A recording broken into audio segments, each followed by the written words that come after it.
ओम। Network में बाधा के कारण 15वें खंड में अंतिम भाग कट गया। उसकी पूर्ति के लिए पुनः इसे लेते हैं। इस ग्रंथ में, वेदांत सार ग्रंथ में अंत में जीवन मुक्त के लक्षण बतलाए गए हैं, जो मैंने आपको संक्षेप में 15वें भाग में बतला दिए हैं कि वो संसार में रहते हुए भी इस प्रकार से रहता है कि देखते हुए भी नहीं देखता, सुनते हुए भी नहीं सुनता। वो ऐसे कोई कार्य नहीं करता जिनका कोई फल हो, तो उसका संपूर्ण संचित कर्म और क्रियमान कर्मों का प्रभाव समाप्त हो जाता है और वह जब तक ये शरीर रहता है बिल्कुल ठीक पूर्ववत वैसे ही आहार विहार आदि कार्य करता है। किम बहुना, बहुत क्या कहें, अधिक क्या कहें। योगेंद्र जी कहते हैं कि जो पहले वो कर्म करता था, यहां पर इन्होंने थोड़ा सा इशारा दिया है कि कर्म 3 प्रकार से होते हैं।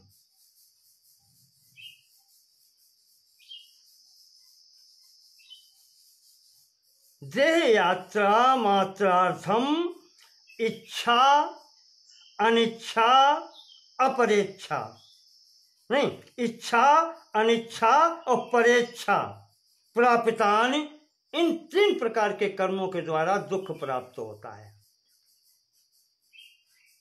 सुख दुख लक्षणानि आरब्ध फलानि अनुभवन, उनका अनुभव करता हुआ इच्छा परेच्छा और अनिच्छा। थोड़ा सा परिचय दे दें अब, क्योंकि कट हो ही गया है। तो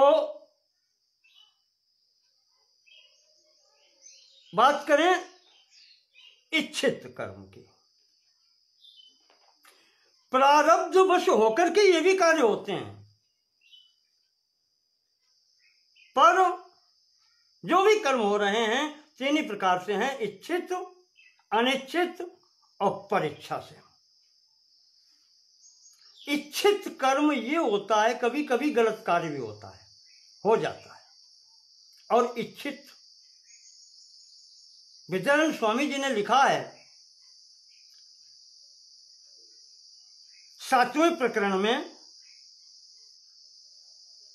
अपथ्य से विनश्चोरा राजदार रता अपि, ये इच्छित कार्य हैं।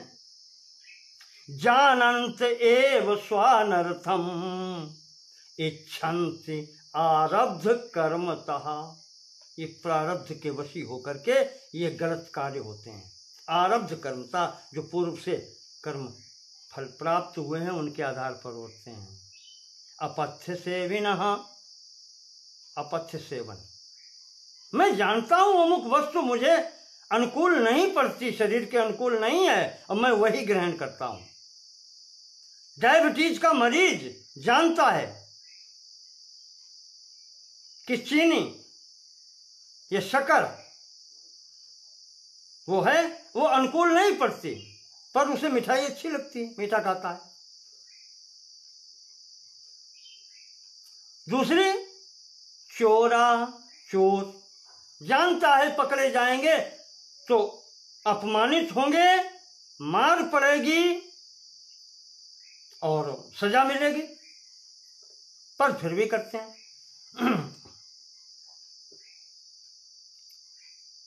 और तीसरी बात कहते हैं राजदार रता अपि, राजपत्नी से प्रेम करने वाला जानता है कि सिर काट लिया जाएगा,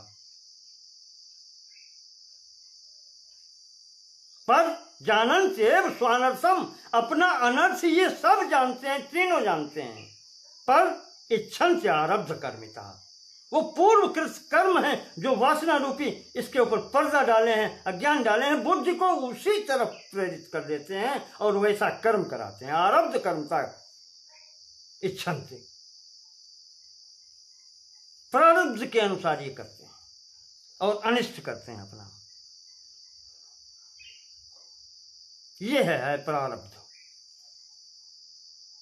ये इच्छित कर्म है जो करवाते हैं।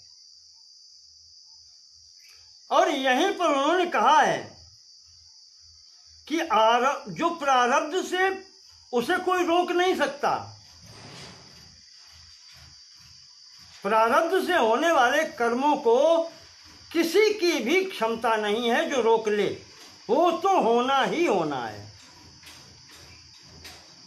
वही असंभावी अवश्यंभावी कही जाती है, होनहार कहा जाता है। यही होना था। अवश्यंभावी भावानाम प्रतीकारो भवेद यदि, अगर इनका प्रतीकार हो सकता, तदा न दुख लिप्यरन नल राम युधिष्ठिरा। विद्यानंद स्वामी जी ने तीनों लोगों को ले लिया है कि अगर होनहार या प्रारब्ध का निराकरण हो पाता तो राजा नल को दुख नहीं भोगना पड़ता, धर्मराज युधिष्ठिर को दुख नहीं भोगना पड़ता और राम को भी दुख नहीं भोगना पड़ता। तीन नाम लेने का आधार, नल मनुष्य है, धर्मराज मनुष्य भी हैं, देव भी हैं, युधिष्ठिर नाम ले रहे हैं, और राम स्वयं परमात्मा है। कहते हैं यहां पर कि अवश्यम भावी भावानाम प्रतीकारो भवे जज तदा दुखैर न लिप्यरन नल राम युधिष्ठिरा। इन तीनों लोगों को कष्ट नहीं होता अगर कोई प्रतिकार हो सकता या कोई भाग्य को बदल सकता। कोई नहीं बदल सकता, चाहे भगवान स्वयं हो, अपने नियम को नहीं तोड़ सकता।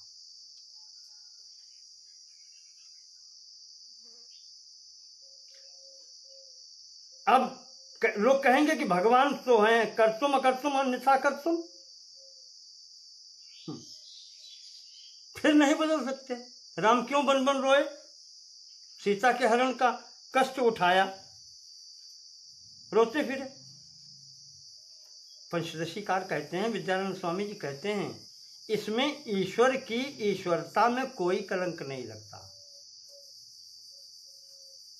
न चेश्वरत्वमीशस्य हीयते तावता यतः। इसमें ईश्वर की ईश्वरता में कोई कमी नहीं आती, क्योंकि अवश्यम भाविता पेशाम ईश्वरेणैव निर्मिता।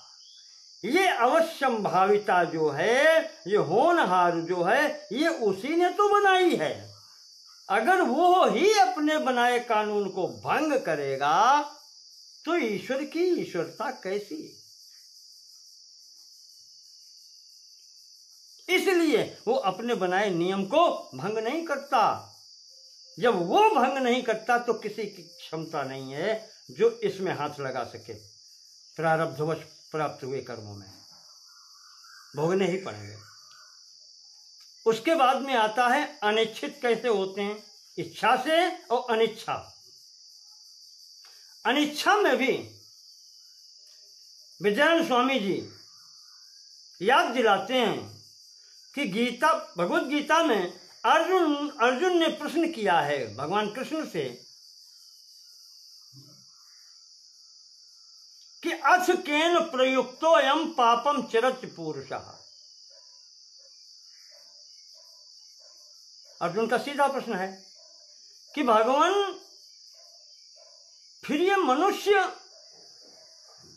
किसकी प्रेरणा से गलत कार्य करता है, पाप करता है? स्वभाव से तो ये पापी है नहीं, जीवात्मा सब ऐसे ही हैं, शुद्ध ब्रह्म से आए हुए हैं, वापस वहां भी जाना है। तो अथ केन प्रयुक्तोऽयं पापम चरति पुरुषः। और मैंने ऐसा भी देखा है, अनिच्छन न पिवार्ष्णे, इच्छा नहीं है वैसा करने की, पर फिर भी करते हैं। बलाद इव नियोजिता, बलपूर्वक उस काम में लगाए जाते हैं। ऐसा लगता है जैसे मैं खड़ा हूं युद्ध क्षेत्र में, मैं युद्ध नहीं करना चाहता, प्राणियों का संहार नहीं करना चाहता, पर फिर भी मैं बलपूर्वक इसमें लगाया जा रहा हूं। और आप भी मुझे यही उपदेश कर रहे हैं कि युद्ध करो।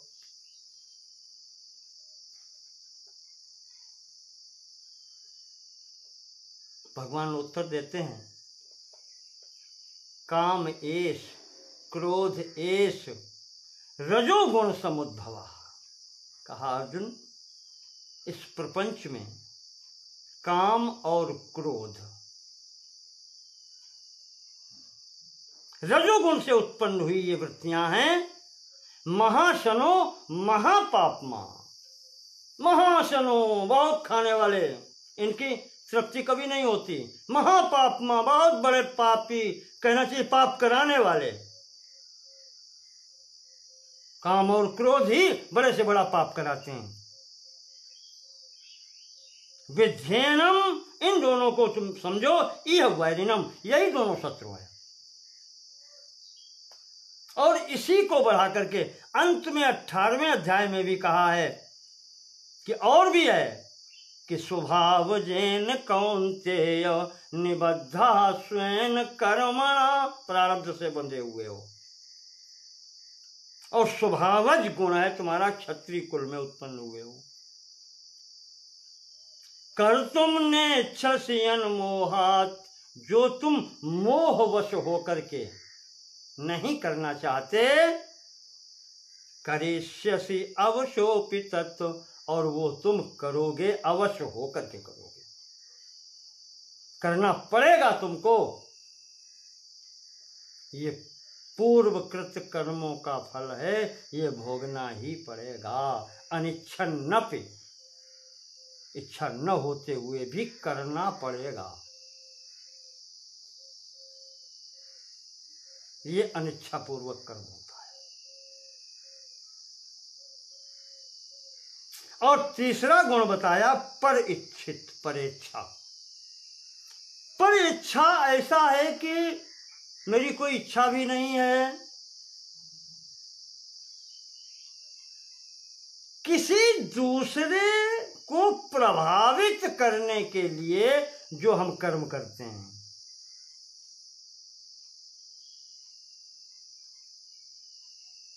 अब उसमें यह भी हो सकता है कि हम उसको प्रसन्न करना चाहते हैं, दूसरे को प्रसन्न करने के लिए हम कुछ कार्य करते हैं, वो कहलाता है परीक्षा।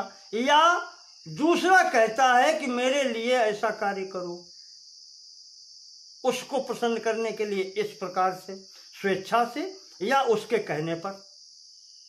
दूसरे को प्रसन्न करने के लिए जो कार्य करते हैं वो कहलाता है परेच्छा पूर्वक। नानिच्छन्तो न चेच्छन्त्या,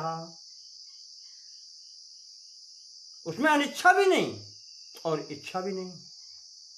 परदाक्षिण्य संयुता, पर दूसरे की अनुकूलता पाने के लिए। सुख दुखे भजन्ते तत्, हम सुख भी उठाते हैं, दुख भी उठाते हैं, उसे सुखी करने के लिए। एतत् परेच्छा पूर्व कर्म ही, यही परेच्छा वाला कर्म है, दूसरे को सुख पहुंचाने के लिए, जिसमें अपना कोई स्वार्थ नहीं है, केवल दूसरे को, दूसरे की अनुकूलता पाने के लिए जो हम कर्म करते हैं वो परीक्षा। कर्म ये भी 3 प्रकार से हैं। तो कहते हैं जब वो कर्म कर रहा है जो जीवन मुक्त है, वो इन सब से परे होकर के देह यात्रार्थम, देह यात्रा मात्रार्थम, वो देह यात्रा सुचारू रूप से चले, केवल उतना ही करता है और कुछ नहीं करता। प्रत्येक आनंद पर ब्रह्मण, बस वो उस ही आनंद में सदैव रहता है। जैसा मैंने पीछे बताया था कि परव्यसनिने नारी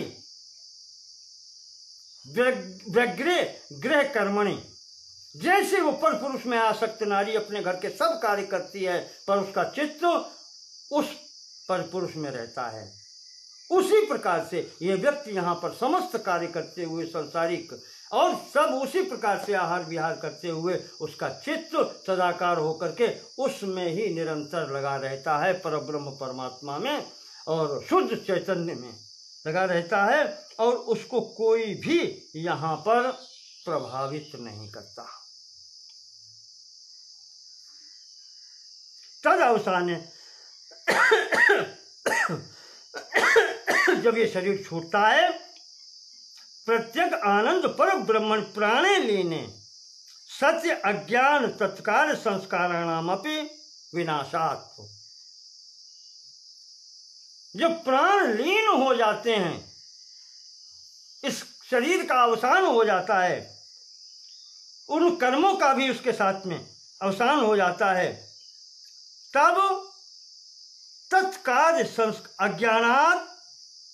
अज्ञान और तत्काल संस्काराणाम पे उस अज्ञान और उसके द्वारा जो करवाए गए कार्य हैं उनके संस्कार का भी नाश हो जाता है, विनाशात्।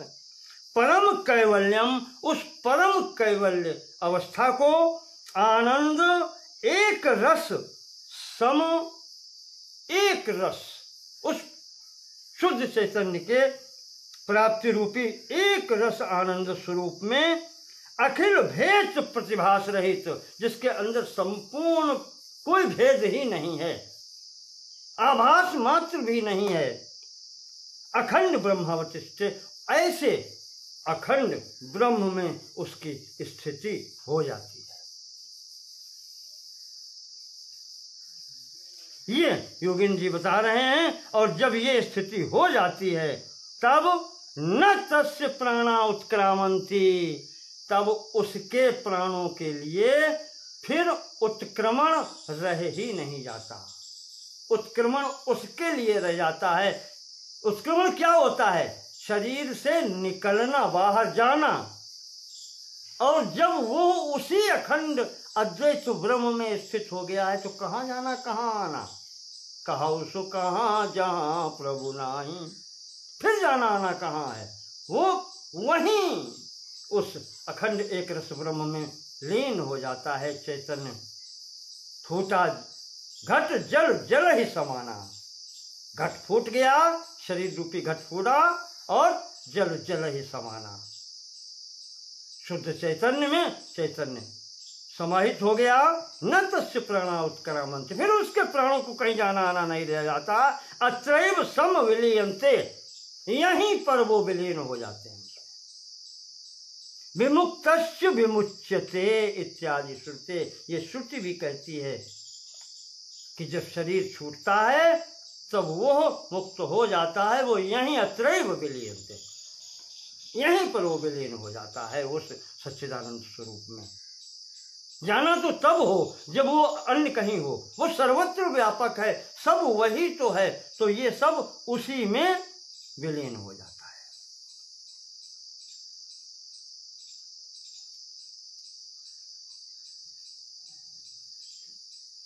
वो फिर उसका पुनः शरीर धारण करने की स्थिति नहीं रह जाती। इस प्रकार से यहां पर ये बता रहे हैं, ग्रंथ का उपसंहार कर रहे हैं। अंतिम वाक्य ये था, विमुक्तस्य विमुच्यते इत्यादि श्रुते। ये स्थिति बतला रहे हैं, ये अयम जीवन मुक्तो जीवन नेव दृश्यमानाद राग द्वेषादि बंधनाद विशेषण मुक्ता सन वर्तमान देह पाते सत्य। जब तक ये शरीर गिर नहीं जाता, छूट नहीं जाता, भावी देह बंधनाद विशेषण मुच्यते, और जब ये छूट जाता है तब भावी देह के बंधन से ये मुक्त हो जाता है। इसे पुनः जन्म नहीं लेना पड़ता। तब वो स्थिति इसकी विदेह मुक्ति की स्थिति होती है। जीवन मुक्त के बाद में जब शरीर छूट जाता है तब इसकी स्थिति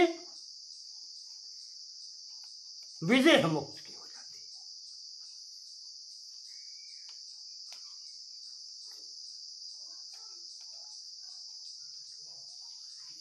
इस तरीके से यहाँ पर उपदेश का उपसंहार करते हैं। सदानंद योगेंद्र जी ने अपने ग्रंथ का समापन यहीं पर कर दिया है। पर इससे आगे जो अभी गुरु ने उपदेश प्रारंभ किया था, तो उसकी अंतिम स्थिति, अंतिम उपदेश शंकराचार्य जी विवेक चूड़ामणि में लिखते हैं कि शिष्य अंतिम स्थिति में जब गुरु अंतिम उपदेश करता है और ये सब बतला करके, अध्यारोप अपवाद करके, ये सब स्थितियां बतला करके अंत में जब वो उस स्थिति में पहुंचता है, अहम ब्रह्मास्मि की स्थिति वाली स्थिति में, तो अंतिम उपसंहार गुरु करता है कि बंधम च मोक्षम च मृषैव मूढ़ा बद्धेर्गुणं वस्तुनि कल्पयन्ति दृगावृतिं मेघकृतां यथा रवौ यतोद्वया संगचिदेकमक्षरम्। कहते हैं कि न तो बंधन है और न मोक्ष है। जब शुद्ध चैतन्य वही है, जब तत्त्वमसि में तत् और त्वम पदों का शोधन किया था, वहां ही सिद्ध कर दिया था कि वो भी शुद्ध चैतन्य, ये भी शुद्ध चैतन्य। तो उसीलिए कहते हैं कि ये जो इसमें बद्ध और मोक्ष की कल्पना है, बद्धेर गुणम वस्तुनि कल्पयन्ति, ये बुद्धि का खेल है। ये बुद्धि के गुण हैं जो ये बताते हैं कि अब तुम बंधे हो, अब तुम मुक्त हो गए हो। वास्तविकता में ये है नहीं, मृषैव, मृषा है जो वस्तुनि कल्पयन्ति, जो उस शुद्ध चैतन्य वस्तु में वो कल्पना कर लेते हैं। यही अज्ञान के कारण है। जैसे दृगावृतिम मेघकृताम यथा रवो, जैसे आंख के आगे ऐसे हाथ कर लेने पर कहते हैं मैंने सूर्य को ढक लिया। वास्तविकता क्या है? आपकी आंख ढकी हुई है, बुद्धि पर अज्ञान का पर्दा चढ़ा हुआ है, जिससे वो ढका हुआ दिखाई पड़ता है, अन्यथा वो ढका हुआ नहीं है। ऐसे ही अद्वया संग चिदेकम अक्षरम, क्योंकि वो तो ब्रह्म अद्वितीय है, संग रहित है, निर्लेप है, चैतन्य स्वरूप है, अविनाशी है।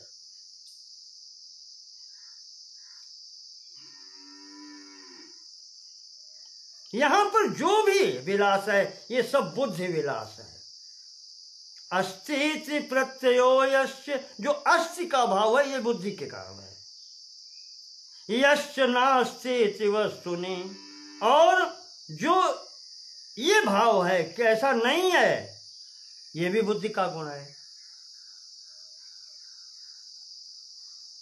न अस्ति इति वस्तुनि, ये जो वस्तु है, जो आत्मा है, बुद्धेरेव गुणावेतौ न तो नित्यस्ति वस्तुनः, ये सब गुण बुद्धि के हैं, ये यथार्थ में उस आत्मा परमात्मा शुद्ध चैतन्य के कोई गुण नहीं है। यही माया कल्पित है। और इसका मुख्य आधार जो है, जो कहा गया है, मन एव मनुष्याणाम कारणम बंध मोक्षयो, विद्यानंद स्वामी जी ने भी कहा है और लगभग पुराणों में हर जगह मिलता है। इस संपूर्ण बंधन और मोक्ष का कारण मन ही है। अंतःकरण, बुद्धि, मन, चित्त, अहंकार जो भी है, तो इसके ही संकल्प विकल्प के कारण ये बंधन है, ये मुक्त है। और फिर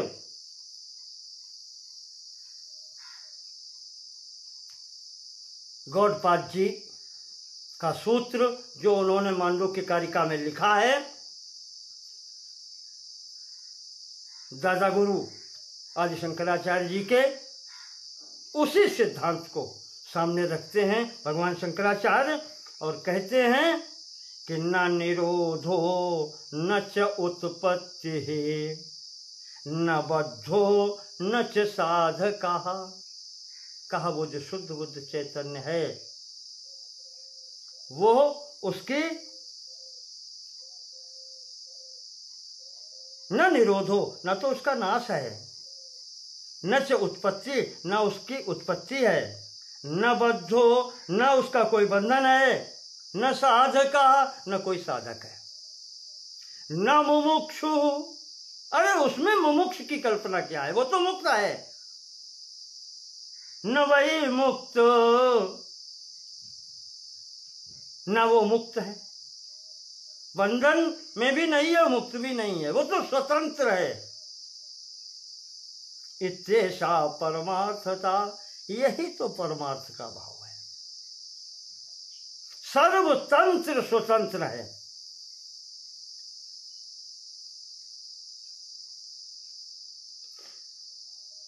अंतिम वाक्य कहते हैं, सकल निगम चूड़ा स्वांत सिद्धांत रूपम। संपूर्ण निगम का चूड़ा यानी शिखर रूप, जो सार रूप बात है वो ये है, सिद्धांत रूपम, स्वांत सिद्धांत रूपम। अपने जो मैंने निष्कर्ष निकाला है, गुरु कहते हैं वो सिद्धांत मेरा सिद्धांत रूप में ये है कि परम इदम अति गुह्यम दर्शितम ते मयाद्य। ये परम गोपनीय जो ज्ञान है, शिष्य से गुरु कह रहे हैं, वो मैंने तुम्हें आज दिया है। परमार्थता ये है कि न कोई बद्ध है, न कोई मुक्त है, न कहीं उत्पत्ति है, न कहीं विनाश है। ये सब कल्पना है, ये बुद्धि विलास है, मन का विलास। अपगत कलिदोषम काम निर्मुक्त बुद्धिम स्वसुत वध असकृत्वाम भावयित्वा मोक्षम। तुम्हारे बार बार कहने पर मैंने तुम्हें मोक्ष का अधिकारी समझ करके इस भवबंधन से छुड़ाने के लिए अपने पुत्र वध स्नेह के साथ में तुमको ये ज्ञान दिया है, जाओ और सुखी हो। इस प्रकार गुरु उपसंहार करता है और शिष्य को यहाँ से उपदेश दे करके विदा करता है।